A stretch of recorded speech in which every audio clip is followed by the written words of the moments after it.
So the NBA trade deadline was way more exciting than what many of us thought, and we already have a video out on the winners and losers of the trade deadline. After every trade deadline, there's a series of players that are bought out. Some, better than others. Some that are former stars that are trying to really, get acclimated to the fact that they're just not that guy anymore. But then you have guys where, you see the talent there that maybe even still had solid seasons, and really they were just used as trade chips. Now we have Russell Westbrook, who was kind of made the scapegoat in the Los Angeles Lakers situation, and we have John Wall. And we're going to talk about those two guys and what they could really offer teams as buyout signings. We'll get into all that and more right after this. The number one place for your daily basketball fix, NBA Central. Hosted by the one and only CEO Haize. What's going on, basketball fans? Welcome to another episode of NBA Central. I'm the host here, Haize, at least one of them. And today we're going to talk about two of probably the more common names you're going to hear talked about as buyout signings. Now, there are other players that are going to be, some already, Terrence Ross and others already knowing where they're going to go. And there's this common kind of misconception around some basketball fans that how much can a buyout signing really help you, right? Some people have this concept and look like, oh, well, these are guys that no other team wanted, so how are they going to come in and help my team? Even though there's been a history of players that have been bought out that have gone on to help teams either go on deep playoff runs, being a big part of that kind of comes to mind of Ersan Ilyasova and Marco Bellinelli in 2018 with the Philadelphia 76ers, both playing huge parts of the Sixers going to the Eastern Conference semifinals, them both averaging together 24 points per game and shooting 37% from the perimeter. They became key reserves for the Philadelphia 76ers in that time. Look at Blake Griffin with the Brooklyn Nets in 2021. Again, not that he had necessarily the biggest output, but he did come in and help that team do some things. Joe Johnson in 2016, helping them get to the Eastern Conference semifinals as well, and having what many thought were going to be a resurgent season for him. And another player that's going to be on here, again, in this cancer, or in this freedom, or whatever you want to call him, with the Portland Trailblazers in 2019. And then lastly, Derek Fisher in 2012 with the Oklahoma City Thunder, helping that team go on a big playoff run and playing a big part of that. And that was a player considered over the hill. Now, I bring up those players because we have two players that I don't really think people think are necessarily over the hill, but they do doubt what impact they can have to the game. And that's Russell Westbrook and John Wall. Now, we're going to start with Russ here. And, I think people are starting now to see that maybe Russ was made as the scapegoat in that Los Angeles Lakers situation. Once he did accept the role off the bench, having averages of almost 16 points per game, 6 rebounds, 7 assists, and doing so in 41% shooting,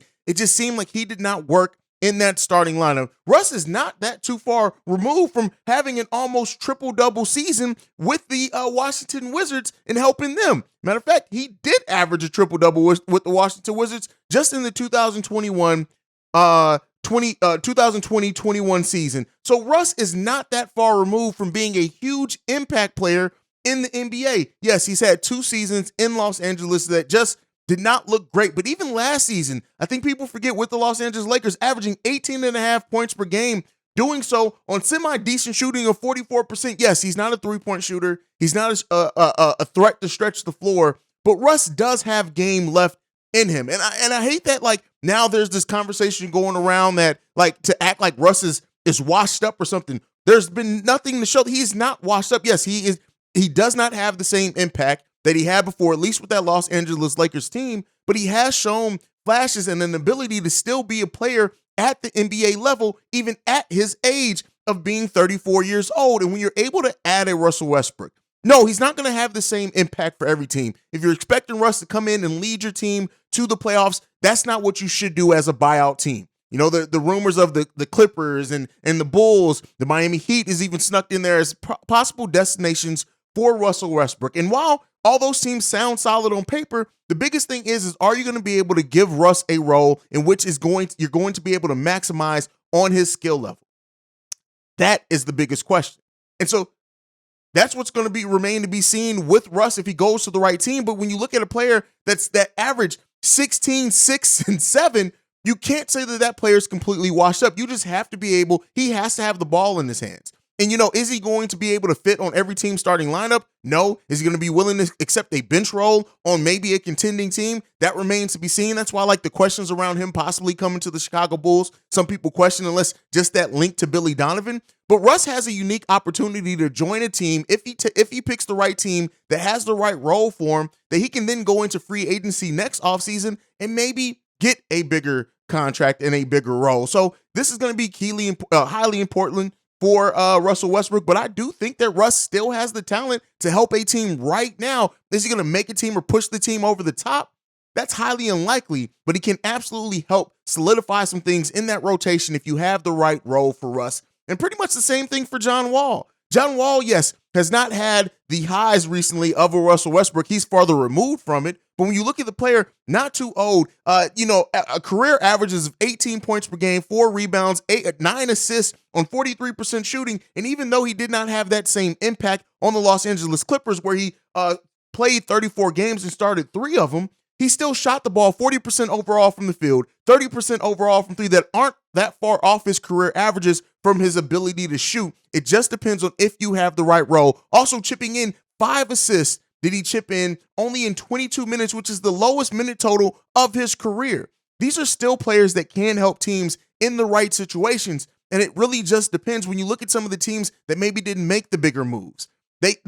Making an acquisition of Russell Westbrook or John Wall, if you have the minutes and the role for them, can very well help some teams, and we'll see what teams ends up signing them. But I do think that these are players that we can kind of overlook and think are more washed up than what they really are in reality. And I hope they get the chance to prove a lot of people wrong in this buyout market. Let me know down below, who do you think are some of the better teams that should go after Russell Westbrook, the better fits for him, I should say. Let me know that down below. Otherwise, make sure you're following NBA Central at NBA Central Pod on every social media platform. You can also send us any feedback, questions, comments, concerns, NBA Central Show at gmail.com. And then lastly, if you want to leave us a text and our voicemail, 773-270-2799. We are soon to be the #1 spot for everything NBA related. Check in here, hit the subscribe button as we're trying to grow the channel. If you're not subscribed yet, peace, y'all. This has been a presentation of the Breaks Media.